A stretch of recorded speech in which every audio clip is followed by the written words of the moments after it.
वो चिड़िया बन चुका है जिसे हर जगह चोंच घुसाने की जरूरत पड़ने लगी है। भारत में घुसने की कई कोशिशों में मार खाने के बाद भी चीन की घुसपैठ वाली नीति बंद ही नहीं हो रही। ताजा खबर यह है कि चीन ने रक्षा मंत्रालय की वेबसाइट में घुसपैठ करने की कोशिश की है। ये दावा किसी और ने नहीं बल्कि खुद एक चीनी घुसपैठिए ने किया है। उसने जांच एजेंसियों के सामने ऐसे ऐसे राज खोले हैं जिसने चीन की सारी चतुराई का पर्दाफाश कर डाला है।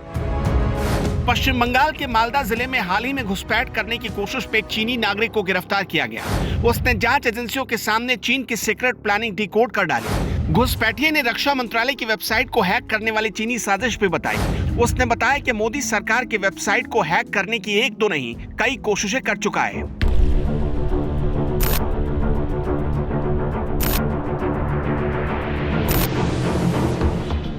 पकड़े गए चीनी नागरिक का नाम है हैन जुनवे। हैन बांग्लादेश के रास्ते अवैध तरीके से भारत में एंट्री की फिराक में था। एसटीएफ का डंडा जैसे ही चला वैसे ही वो बोल उठा। उसने तोते की तरह हर एक चीनी साजिश के बुने तार खोल डाले।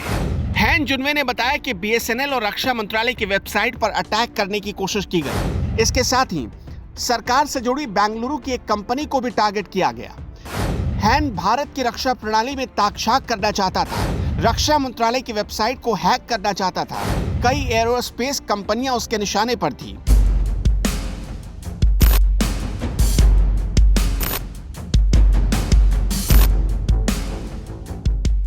भारतीय एजेंसियों के कान अब खड़े हो गए हैं। फिलहाल एजेंसियां ये पता लगाने में जुटी हैं कि उसका संबंध किसी नक्सली संगठन से तो नहीं है या भारत आने के पीछे उसकी कुछ और खतरनाक प्लानिंग तो नहीं थी।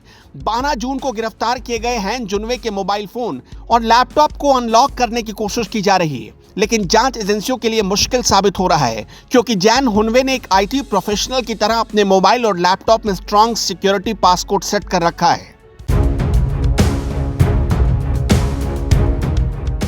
एसटीएफ की पूछताछ में पता चला है कि हैन जुनवे 2010 से 2019 के बीच कई बार भारत आ चुका है। वो 2010 में हैदराबाद आया। 2019 के बाद दिल्ली और गुरुग्राम 3 बार आ चुका है। वो खुद को गुरुग्राम के एक होटल स्टार स्प्रिंग का मालिक बताता है। उसने भारत के 15 मोबाइल नंबर के सिम चीन के हुबेई में रहने वाले अपने बिजनेस पार्टनर को दिए हैं। वो नंबर बाद में हैन जुनवे की पत्नी तक पहुंचाए गए। हैन का बिजनेस पार्टनर भी छिपकर भारत में रह रहा था। बाद में पता चला कि हैन का बिजनेस पार्टनर उसकी पत्नी ही थी। कुछ ही दिनों पहले लखनऊ की एटीएस ने हैन जुनवे के बिजनेस पार्टनर को गिरफ्तार किया था। हैन जुनवे को भारत का वीजा नहीं मिल रहा था, इसलिए उसने बांग्लादेश और नेपाल से वीजा मैनेज करने की कोशिश की ताकि वो भारत आ सके। वीजा के सिलसिले में 2 जून को वो बांग्लादेश की राजधानी ढाका में गया, जहां वो अपने एक चाइनीज दोस्त के साथ रुका था। 8 जून को बांग्लादेश के सोना मस्जिद में पहुंचा और फिर वहां से भारत में घुसने की फिराक में था। हैन जुनवे को 10 जून को भारत बांग्लादेश की सीमा से गिरफ्तार किया गया। उसके पास से जासूसी के बहुत सारे उपकरण बरामद हुए हैं। भारत की इंटेलिजेंस एजेंसी को पता चला है कि वो चाइनीज इंटेलिजेंस एजेंसी के लिए काम कर रहा था।